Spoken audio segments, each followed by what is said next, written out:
اعوذ باللہ من الشیطان اللعین الرجیم بسم اللہ الرحمن الرحیم الصلاة والسلام علی آلہ وعلی آلہ اللہم لعن ولا ظالم ظلم حق محمد وآل محمد وآخر تعویل ولا ظالم اللہم لعن الصحابة التي جهدت الوسائل وشعایات وبعض وطعوت لا قتل اللہم لعنهم جميعا سیما اللہم لعن الشام بن عبد الملک بن مروان.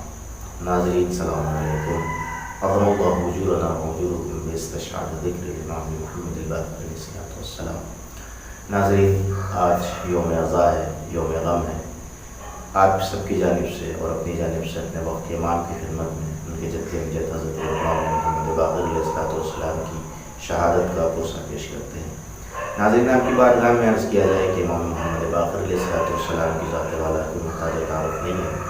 سلسلہ عصمت کی 5ویں کڑی ہے امام محمد باقر علیہ السلام اور 7ویں معصوم ہیں، 5ویں امام ہیں.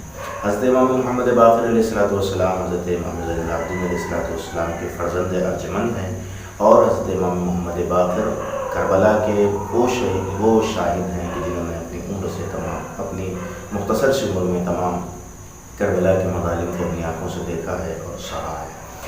ناظرین، حضرت امام محمد باقر علیہ السلام اس دنیا میں 1 رجب المرجب سن 57 ہجری کو تشریف لائے اور امام کی شہادت کی تاریخ جو ذکر کی جاتی ہے 7 ذی الحجۃ الحرام 114 ہجری. اس مختصر سے عرصہ حیات میں امام نے بے پناہ کمالات و فنون و امامت کے مظاہرے کرائے اور لوگوں نے دیکھا اور ایسی فضیلت، ایسے کرامات، ایسا علم کی جس کے اوپر دنیا میں مستقبل نہ تھی. آپ کی خدمت میں عرض کریں، امام محمد باقر علیہ السلام نے جو آج ہمارے پاس فقہ میں، اخلاق میں، درایت میں جو احادیث موجود ہیں، کتب روائی کی اگر آپ کتب بینی کریں اور دیکھیں تو امام محمد باقر علیہ السلام سے بہت ساری روایات ہمارے پاس موجود ہیں.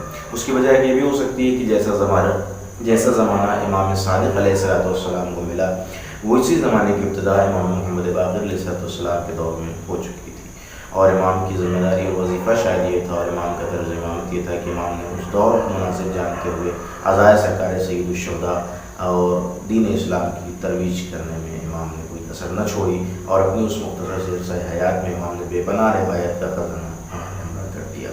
امام محمد باقر علیہ السلام کے جہاں روایات ہمارے پاس موجود ہیں وہاں امام محمد باقر علیہ السلام کے بہت سارے مناظرات بھی ذکر ہوتے ہیں، جن میں ایک مشہور معروف مناظرہ امام کا اسقف سے ہے کہ جو عیسائیوں کا بہت بڑا راہب تھا.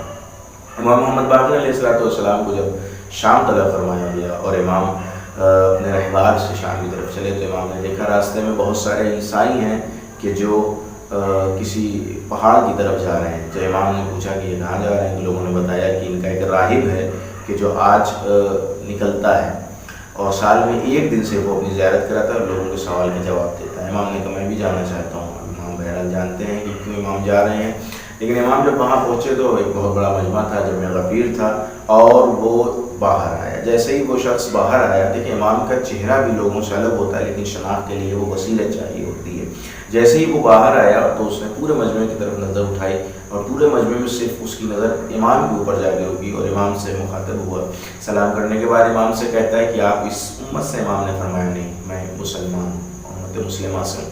فرمایا آپ امت مسلمہ کے عالموں میں سے ہیں یا غیر عالموں میں سے؟ امام نے فرمایا کہ میں جاہل نہیں ہوں.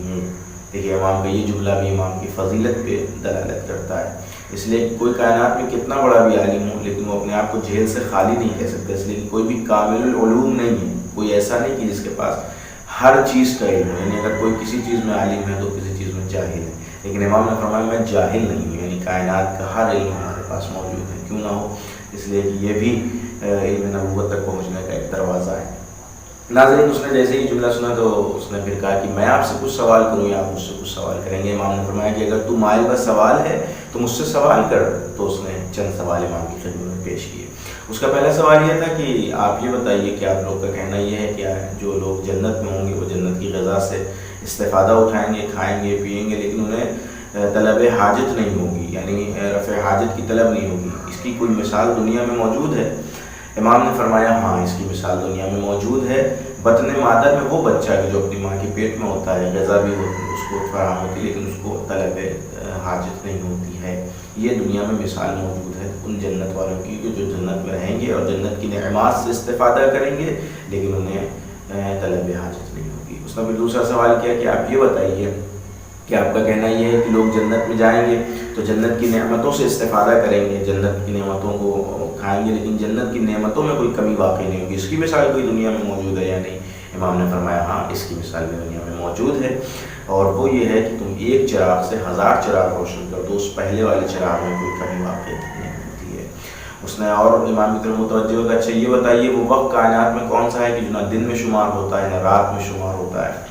امام نے فرمایا کہ وہ صبح صادق کا وقت ہے کہ جو نہ دن میں شمار ہوتا ہے نہ رات میں شمار ہوتا ہے، بلکہ یہ وہ عظیم وقت ہے کہ جس وقت بیماروں کو شفا ملتی ہے، بے قراروں کو چین ملتا ہے، جو بے سکون لوگ ہیں انہیں سکون فراہم ہوتا ہے۔ پھر اس نے ایک مرتبہ امام کی طرف متوجہ کہتا ہے میں ایک سوال ایسا پوچھوں گا کہ جس کا جواب شاید آپ نہ دے پائیں۔ امام نے فرمایا تم سوال پوچھو۔ اس نے کہا کہ یہ بتائیے وہ دو لوگ کون ہیں کہ جو ایک ساتھ پیدا ہوئے اور ایک ساتھ اس دنیا سے گئے، لیکن ایک کی عمر 50 برس ہے اور ایک کی عمر 150 سال ہے؟ امام نے اس کی طرف دیکھا اور مسکرایا، کہا وہ دو افراد جناب عزیز اور جناب عزیر ہیں۔ جناب عزیز کی عمر جب 25 سال کی تھی تو وہ ایک بستی سے گزر رہے تھے، انہوں نے دیکھا کہ ایک بستی میں ہے جہاں پہ اللہ کا عذاب آیا ہوا ہے، تو ان کے دل میں یہ خیال آیا کہ ایسے لوگ کیسے دوبارہ زندہ کیے جائیں گے، تو اللہ نے انہیں وہیں پر موت دے دی اور اس 25 سال کی عمر میں مر گئے۔ پھر 100 سال کے بعد اللہ نے انہیں دوبارہ زندہ کیا، اور پھر جب وہ اپنے گھر واپس پلٹ کے گئے تو اس وقت ان کے بھائی جناب عزیر کی عمر 125 سال کی ہو چکی تھی۔ پھر انہوں نے 25 سال اپنے بھائی کے ساتھ زندگی کی، اس طریقے سے دونوں بھائی ساتھ میں اس دنیا سے رخصت ہوئے، تو ایک کی عمر 50 سال ہوئی، ایک کی عمر 150 سال ہوئی۔ جب اس نے یہ جوابات امام کے دہن اقدس سے سنے تو ایک مرتبہ برہم ہو کے کہتا ہے کہ کیا ان کو میری بے عزتی کروانے کے لیے لے آئے تھے؟ وہ کہتا ہے کہ اب آج سے لے کے جب تک میں زندہ رہوں گا نہ کسی کے سوال کا جواب دوں گا اور نہ میں باہر آؤں گا، اور جس کو جو کچھ پوچھنا ہے وہ ان کی طرف رجوع کرے۔ تو اس کا مطلب یہ ہوتا ہے کہ کوئی عیسائی کا پادری بھی سمجھ گیا کہ جب کائنات میں کوئی بڑا اہل علم موجود ہو تو اس کے سامنے خود کو صاحب منصب نہیں بنایا جاتا، خود کو سامنے نہیں لایا جاتا۔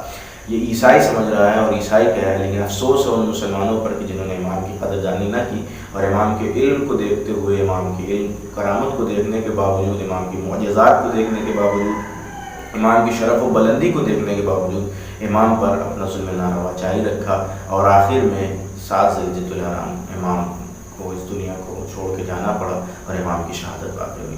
تاریخ لکھتی ہے کہ امام کے لیے امام نے عزاداری سرکار ابا عبداللہ علیہ السلام کی فروغ کے لیے بھی بہت زیادہ کام کیا، اور امام شعراء کو دعوت دیتے تھے تاکہ عزاداری امام ابا عبداللہ علیہ السلام کا احیاء کیا جا سکے اور یہ سنت قائم و دائم رہ سکے۔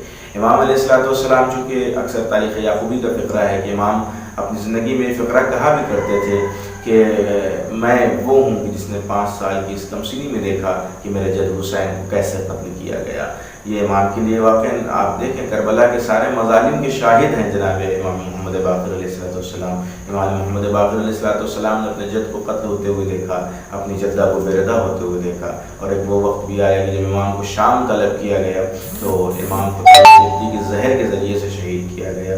لیکن عالم یہ تھا کہ امام کو زہر دینے کی کیفیت و نوعیت جو تاریخ میں لکھی ہے کہ امام کو جس رہوار سے بلایا گیا اس رہوار کی زین پر کچھ سوئیاں لگا دی گئیں، اور وہ سوئیاں زہر آلودہ تھیں۔ جب امام اس رہوار پر تشریف فرما ہوئے تو امام کی ران مبارک میں وہ سوئیاں داخل ہوئیں، ان سوئیوں کے ذریعے سے امام کے جسم میں زہر دوڑ گیا، اور وہ زہر اتنا کاری تھا کہ ہمارے امام اس دنیا کو چھوڑ کر رخصت ہو گئے۔ تاریخ بے امام ہو گئی، لوگ بے امام ہو گئے، واہ محمدہ کی صدائیں بلند ہوئی، امام محمد باقر اس دنیا کو چھوڑ کے چلے گئے۔ یہ کائنات غمگین ہے۔